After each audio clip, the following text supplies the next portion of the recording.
ప్రభుజీ చెప్పారు. మామూలుగానే టెంపుల్ అనేది నిర్గుణం అన్నమాట. గుణాలకు అతీతంగా ఉంటది.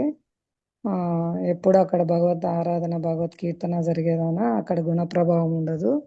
ఆధ్యాత్మిక శక్తి ఎక్కువ ప్రకటమవుతుంది. ఎక్కువ మంది భక్తులు కలిసి కీర్తన చేయడం ద్వారా.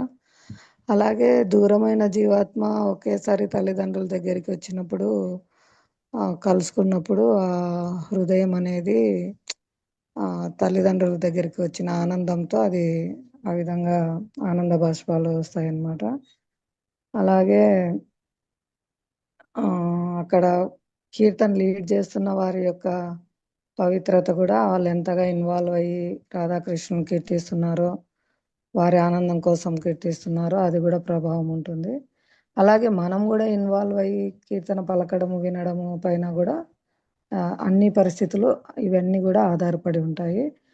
ఇది ఆరంభకులకి. కానీ వాళ్ళు ఉన్నతమైన స్థితిలో ఉన్న వైష్ణవులు ఎప్పుడు 24 hours రాధాకృష్ణునికి ప్రీత్యర్థమే కీర్తన చేస్తూ, హరికథ చెప్తూ, సేవలు చేస్తూ ఉంటారు కాబట్టి వాళ్ళకి సాధారణంగానే ఎప్పుడు అటెంటివ్గా ఉంటారు కాబట్టి వాళ్ళకి ఆ స్థితిలోనే ఉంటారు.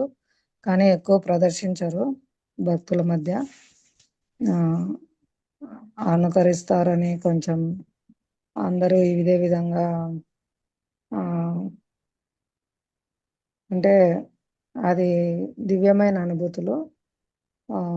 అనుకరిస్తే చాలా ప్రమాదము. అదంతటా అదే సహజ సిద్ధంగా రావాలి. అది కూడా ఇప్పుడు చెప్పుకున్నాం కదా, ఆరంభంలో దూరమైన వాళ్ళకి సడన్గా దగ్గరికి వస్తే ఆ ప్రశాంతత, ఆ ప్రేమ వాటి వల్ల కూడా వస్తాయి.